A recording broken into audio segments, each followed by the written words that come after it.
So just to say, the first time myself and Mary met the Prime Minister was just out in the garden here when we came to Ottawa back in September of the year before last, before he was Prime Minister. Yeah. And he was the most wonderful, charming person who came in. We were expecting to talk about GNP and the World Bank, but he actually talked all about his growing up in Alberta, and his two parents were teachers, and the values of family and community and culture and education. It was wonderful, and I think Canada is lucky to have someone like Mark leading Canada, and I think Ireland is lucky to have someone like Mark leading the world and Ireland.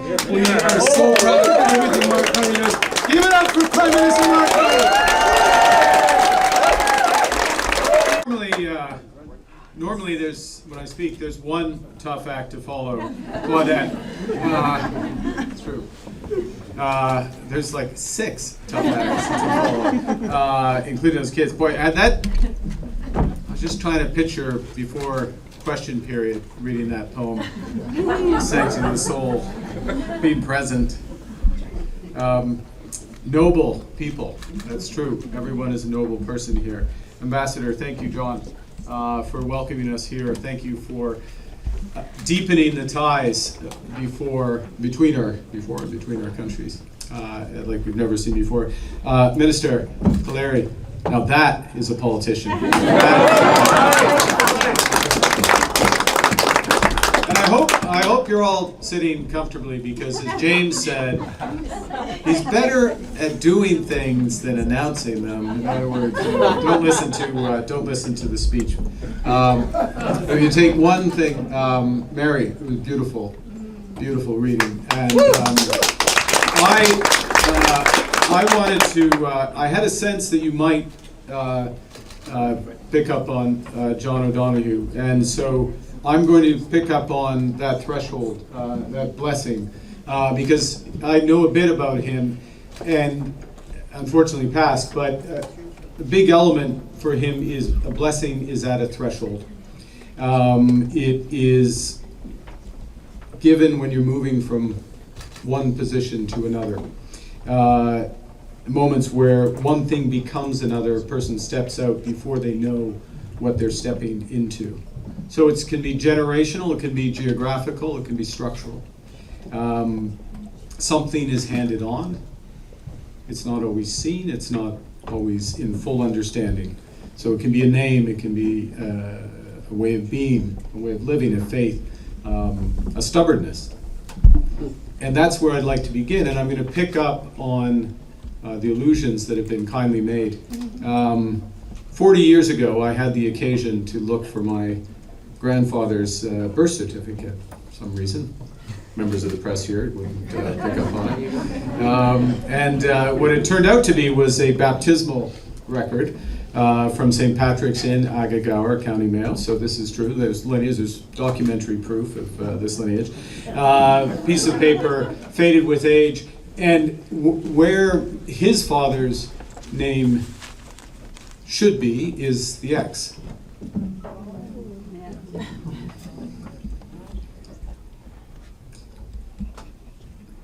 And that, Mark,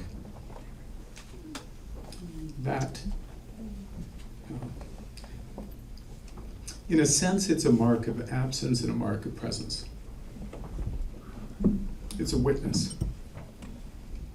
It's an affirmation. Sorry. Now, what happens is the child on that baptismal record, my grandfather, grows up a bit, takes a look around Mayo and says, I'm out of here. And goes to Canada. But the point is, he crosses that threshold and he takes something with him, as did two of my other 4 grandparents who also came from Mayo. And the thing is, when they came to Canada, and to our, those who came before us, to their credit, something unusual happens, because they're not required, something unusual in the global sense of immigration. They're not required to leave everything behind to become something unrecognizable to what they are, in order to belong. And it's the bargain that Canada has struck with every immigrant population since. It's the bargain we've tried to strike. It is the bargain we didn't strike with Indigenous peoples, and we're trying to rectify. Canada.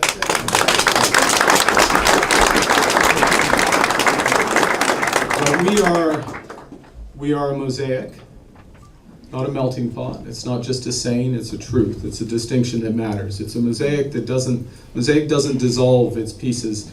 It holds them in relation to each other. It's an arrangement, not a blending.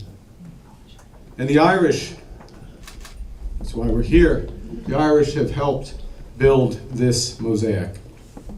They've literally helped build it. Just a few blocks from here, Irish labourers, thousands of them, carved that 200-kilometre Rideau Canal through forest and rock with hand tools and black powder. Now there are 5 million Canadians of Irish descent. So it's not a community at the margins, it runs through the center of the country, and James knows every single one. You want, Minister, like, you want to get elected, you need to talk to James. I mean, he's chair of the Liberal Party. My God. So, you know, going back to John O'Donoghue, his blessings, we've heard two this evening. They're not for people at the edges, or they are for people at the edges, people about to cross to become something they can't yet see. And they're also for people who have crossed, the descendants who carry those blessings with them without quite knowing it. So I'm getting all poetic, so I'm gonna of course have to dip into Yeats. And in his demand and under Ben Bulben, remember the peasantry. Remember the monks, the hard-riding country gentlemen, the lords and ladies beaten into clay through 7 heroic centuries. In other words, keep the thread of those who have made their mark. And so Yeats gallops through all that history, all those lives, and he lands on the result, which is that stubbornness, the indomitable Irishry. A quality that persists across loss, across displacement, across centuries of being beaten into the clay and rising again, not unchanged, but unbroken. Now, 3 more quick thresholds. When I was governor of the Bank of England, I just want to remind you that I was governor. There's no story here, but I was governor of the Bank of England. And that is not, the Bank of England, if you've been in there, is not a place designed, particularly the governor's office, is not designed to make you feel small. So, and I think John knows this story, I kept at eye level at the door a small map of County Mayo. Yes. As instruction, not decoration. So whatever came through that door, chancellors, crises, weight of expectations, markets, I could remember where I ultimately came from. So it wasn't sentimental.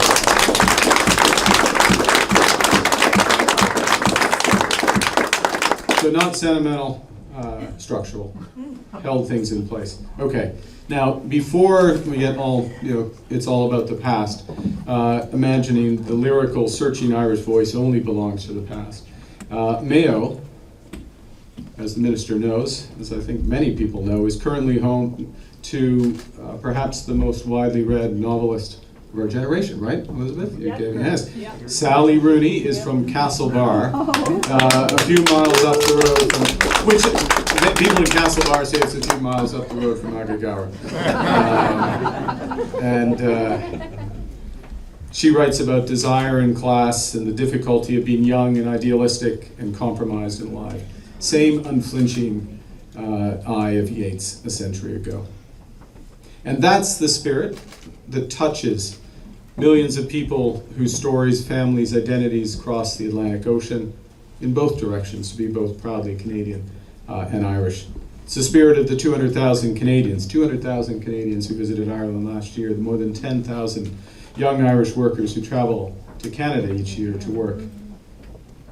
And I'll finish by touching on one last threshold, the one on which Ireland, the EU, and Canada stand. And the minister referenced this. That is the rupture in the global system.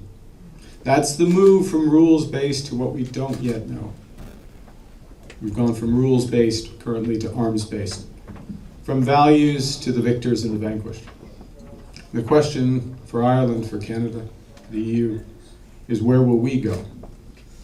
And for what purpose? Middle, right? That's the question. And I'd suggest that the thread of our past leads towards our present.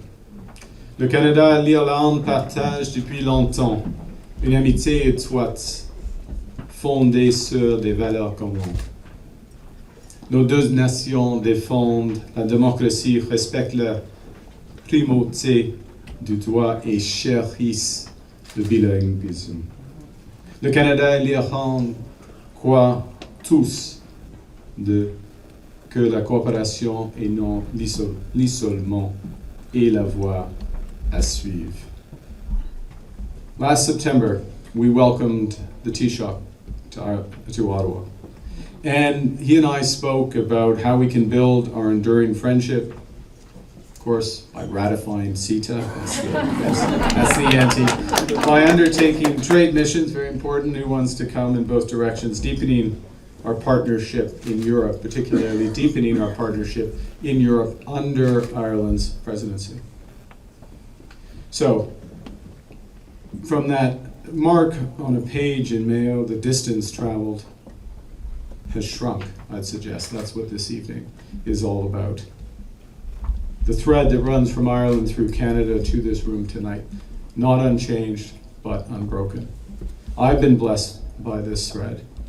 I'm grateful to the ambassador, to Mary, for the grace with which you hold it, and for all of you who will carry it forward. Happy St.